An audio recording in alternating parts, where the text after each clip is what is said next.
மகேஷ் வா. மேடம், நான் சொல்றது கொஞ்சம் கேளுங்க ப்ளீஸ். துளசி, பாருங்க துளசி, அஞ்சலியை டிராப் பண்றதுக்காக நான் கூப்பிட்டேன். போலீஸ் என்ன பிடிச்சிட்டாங்க.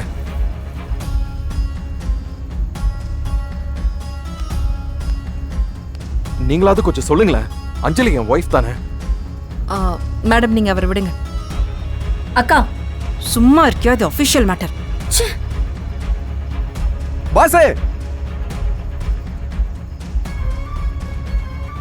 என்ன பாசே, நீங்க எங்க? சத்யா, நீயாவது கொஞ்சம் சொல்ல. நான் அஞ்சலியோட ஹஸ்பண்ட் தானே. அவ சொல்ல மாட்டேங்கிறா. மேடம், என்ன மேடம், எங்க ஓனரோட ஹஸ்பண்ட் தான் அவரு. அவங்க 2 பேருக்கும் ஒரு சின்ன பிரச்சனை, அதான் பிரிஞ்சிருக்கிறாங்க. அதனாலதான் அவங்க அப்படி சொல்றாங்க. விடுங்க மேடம். சத்யா. என்ன மேடம், நீங்க விளையாடுறீங்களா? மேடம், பிசினஸ் மேன் மகேஷ் சந்திரன் அவர் கேள்விப்பட்டிருக்கீங்களா? ஆமா மேடம், அவர் தான் அவரு.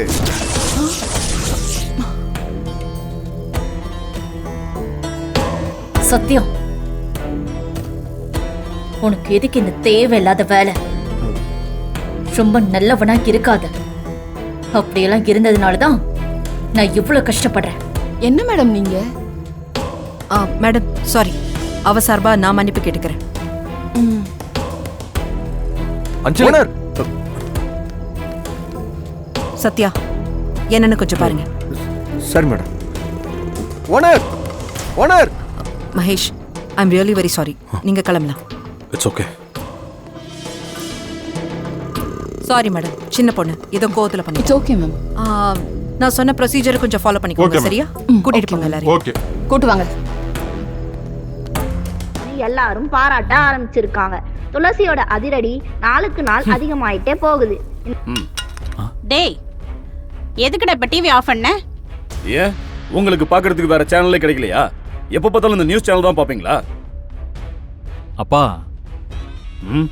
கோவத்துல நம்ம வீட்டில் இருக்கிற டிவி ஆஃப் பண்ணிட்டீங்க. ஊர்ல எல்லாம் டிவி ஓடிட்டு தானே இருக்கு. சோஷியல் மீடியாலலாம் இது ட்ரெண்டிங்ல போயிட்டு இருக்குப்பா. அதுவும் இல்லாம சிங்கப்பெண் துளசின்னு ரீல்ஸ் வேற போட்டுட்டு இருக்காங்க. அவ போற போக்க பார்த்தா அடுத்த சிஎம் ஆயிருவா போல இருக்கு. ஏன்டா அதோட நிறுத்திட்ட? உன் தம்பி பொண்டாட்டிய பிஎம் ஆக்கிடுங்க. சிஎம் பிஎம்லாம் உங்களுக்கு சீப்பா போயிடுச்சு இல்ல? செக்.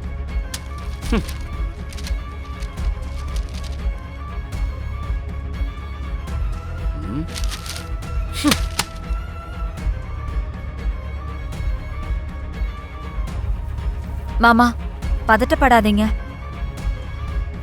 பாத்தியா அவ என்ன ஸ்பீட்ல போயிட்டு இருக்கான்னு? பாத்தியா? அந்த இடத்துல நீ இருந்திருக்கணும். உன்னால அவளை தோக்கடிக்கவும் முடியல, அவ செய்யறதையும் தடுத்து நிறுத்த முடியல. இந்த பார், இனிமே இந்த தொகுதியில யாருக்குமே அரசியல் எதிர்காலம் இருக்காது. தள்ளு.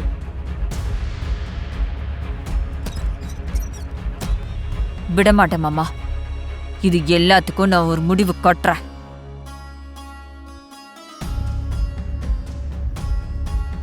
இங்க பாரு, நீ இதுக்கெல்லாம் டென்ஷன் ஆகாத. அவங்க நல்லது பண்றாங்க, நல்ல பேர் எடுக்கிறாங்க. அவங்கள பார்த்து அரசியல் எப்படி பண்ணணும்னு கத்துக்கோ.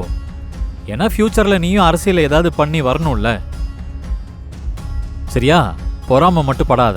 நான் பொறாமப்படுறத நீங்க பாத்தீங்களா? உன் முகத்திலேயே தெரியுதேம்மா. இவ்ளோ கடுகடுன்னு நிக்கிற. முதல்ல சாக்க குறை.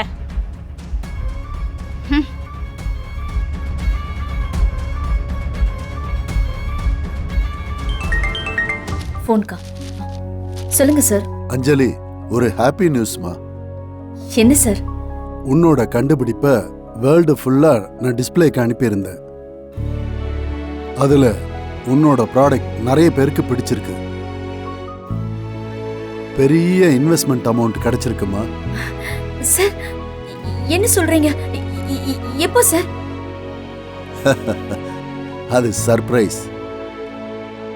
என் ஸ்டாஃப் கிட்ட அந்த இன்வெஸ்ட்மெண்ட் மணிக்கான செக்கை கொடுத்து அனுப்புறேன். சந்தோஷமா இரு அஞ்சலி. உன் குடும்பத்தை பிடிச்சிருந்த வறுமை மொத்தமும் இதோட ஒளிய போகுது அஞ்சலி. ஃபேமிலியில எல்லார்கிட்டயும் சொல்லு. தேங்க்யூ சார், ரொம்ப சந்தோஷம் சார். ஓகே. அஞ்சலி என்னாச்சு? அக்கா ஏய், ஏய், அக்கா என்னன்னு சொல்லு. அக்கா எவ்வளவு பெரிய விஷயம் நடந்திருக்கு தெரியுமா? என் கண்டுபிடிப்புக்கு வேர்ல்டு ஃபுல்லா இன்ஜின் இன்வெஸ்ட் பண்ணதுனால ஒரு லாபம் கிடைச்சிருக்குக்கா. ஏய், கங்க்ராட்ஸ். அக்கா அந்த இன்வெஸ்ட்மெண்ட் பண்ணதுனால ஒரு பெரிய அமௌண்டா கொடுக்க போறாங்கக்கா. இப்பதான் சொக்கலிங்க சார் கால் பண்ணி சொன்னாரு. சரி நான் வீட்டுக்கு கிளம்புறேன். அதுக்கப்புறம் பேசலாம். நீ சீக்கிரமா வந்துரு. சரி சரி, நீ பாத்து. ஏய் பாத்து போ. சரிக்கா. I am so sorry. Okay ma'am. கொஞ்சம் ஓவரா எக்ஸைட் ஆயிட்டா. நீங்க சொன்னது எப்படி பலிச்சிருச்சு பாத்தீங்களா? என்ன சொன்னீங்க? நம்ம மறுபடியும் மீட் பண்ணுவோம்னு சொன்னீங்களே, மறந்துட்டீங்களா? ஆமா ஆமா, அது எப்படி மறக்க முடியும்? அது என்னமோ தெரியல, எனக்கு ஒரு சேஃபா ஃபீல் ஆகுது உங்க கூட வரும்போது. ஆனா மனசுக்கு ரொம்ப ரிலாக்ஸா இருக்கு. புதுசா ஒருத்தர் கூட பைக்ல போற ஒரு ஃபீலே இல்ல. ரொம்ப நாள் பழக்கப்பட்ட புதுசா ஒரு ஃப்ரெண்டு கூட போற மாதிரி இருக்கு. எதை வச்சு அப்படி சொல்றீங்க? ஏன் அப்படி சொல்றீங்க? அதெல்லாம் என் பர்சனல் ப்ரோ. ஏன் ப்ரோ, நீங்க இந்த லவ் ஏதாவது பண்றீங்களா? சொல்லுங்க ப்ரோ, சொல்லுங்க. உங்களை தானே கேக்குறேன். இந்த உலகத்துல லவ் பண்ணாதவங்க யாராவது இருப்பாங்களா? Super bro. அப்போ கல்யாணம் முடிஞ்சிருச்சா இல்ல கல்யாணத்துக்காக வெயிட் பண்ணிக்கிட்டு இருக்கீங்களா? கல்யாணம் ஆயிடுச்சுன்னு சொல்ல முடியாது, ஆகலன்னு சொல்ல முடியாது. அது இப்போ ரெண்டு பேரும் பேசிக்கிறது இல்லைங்க. அப்படியா? ஏதாவது பிரச்சனையா ப்ரோ? ஆமாங்க, ஏன் தப்புதான். அவ என் மேல ரொம்ப கோவமா இருக்கா. அப்புறம் என்ன, அவளை சமாதானப்படுத்துறதுக்காக நான் என்ன வேணாலும் செய்ய தயாரா இருக்கேன். ஓஹோ, அப்போ திரும்பவும் லவ்வா? ஃபர்ஸ்ட்ல இருந்து ஆரம்பிச்சிருக்கீங்க அப்படித்தானே? ஆமாமா ஆமா. எப்படி ப்ரோ, போர் அடிக்கலையா? வழக்கமா இந்த மாதிரி சிச்சுவேஷன்ல இருக்கிறவங்க ஒரு இடம் வரைக்கும் கெஞ்சி பார்ப்பாங்க, இல்லனா போடின்னு தூக்கி போட்டுருவாங்க. ஆனா நீங்க அப்படியெல்லாம் பண்ணல. என் வாழ்க்கையில நான் சம்பாதிச்ச பெரிய சொத்தே அவதான். அவளை நான் தூக்கி போட்டு போயிட்டேன். இழப்பு எனக்கு தான், அவளுக்கு இல்ல. அப்புறம் எந்த சிச்சுவேஷன்லயும் நான் அவளை விட்டு கொடுக்க மாட்டேன். ரொம்ப ஸ்ட்ராங்கா இருக்கீங்க ப்ரோ நீங்க.